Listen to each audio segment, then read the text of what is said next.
I've travelled halfway around the world to Australia to see this train here. If you're not Gen Z, that's probably left you baffled. Well, this is special.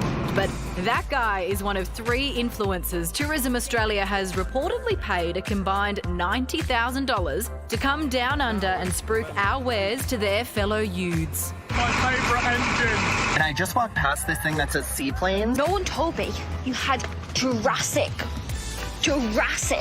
birds walking around Australia. Yep. Forget Lara Bingle and Paul Hogan. Influencers are the new tourism catnip, and these days, marketers are lining up to utilise their epic reach. Big, sexy TV ads that cost like multi-million dollars of sweeping sceneries and your brochure wear, your trade shows, all those things don't mean a single thing to Gen Z. But what does mean a lot is a TikTok of their favourite influencer. So, who exactly has Tourism Australia charged with selling us to the world? Where are the gays? Where are the gays?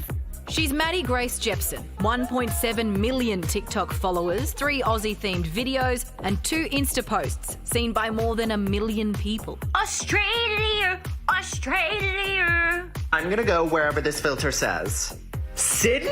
That's so far! Oh. He's Chris Olsen, and while his trip down under wasn't as spontaneous as it looked, it did pay dividends with his almost 14 million followers viewing his Aussie content close to 30 million times. Often a lot of Gen Zs don't watch TV, but they do watch TikToks all day, so they know that they can reach those numbers. And finally, there's Luke Magnus Nicholson, the train spotter. Staying up extra late tonight to see a test train pull into Brighton Station. Known as Francis Bourgeois, his 5.3 million followers absolutely lapped that train nerd up, going into a tiz when he was spotted checking out a regional train in New South Wales. It's called the XPT, and it's almost an exact replica of the HSTs in the UK. Something like over 80% of consumers trust influencer marketing more than they trust branded advertising. They see it as being really truthful and a kind of like unfiltered review. So, is all this posting about trains and bin chickens going to get tourist boots on the ground? Or is it all a great big marketing rort? Okay. What now? It's pretty crazy. We're getting influencers to come over and do that. For instance, that train guy, that's a big risk getting him to come over and get a train because knowing Australian trains, it's probably not going to turn up on time.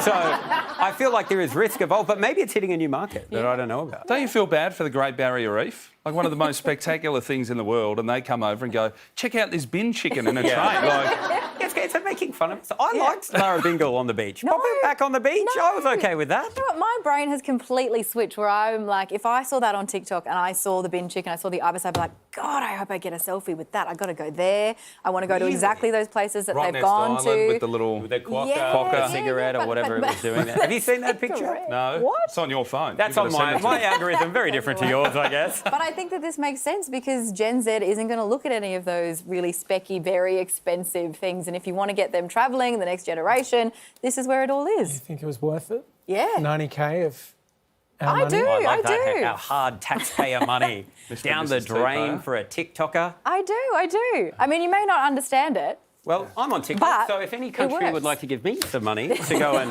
take a picture of a bird near a bin, I'm available.